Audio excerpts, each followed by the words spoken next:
বলরাম, আমি এসে গেছি। জগা, বয়স হয়ে গেলে আপনজনও পর হয়ে যায় না? বলরাম, কি হয়েছে?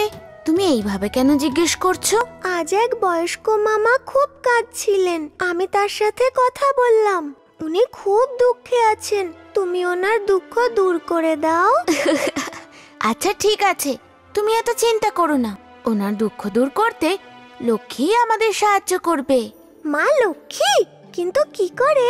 তুমি খালি দেখো আমি কি করি। দেবী লক্ষ্মী,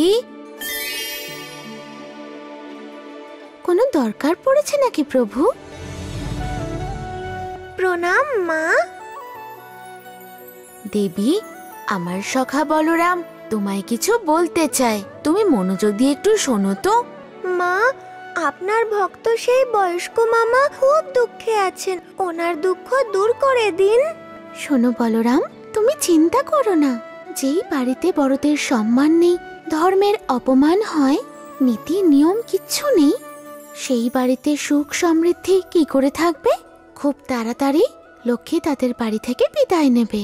আচ্ছা বলরাম, দেবী কমলিনী কি বললেন শুনলে তো তুমি? আর চিন্তা করো না,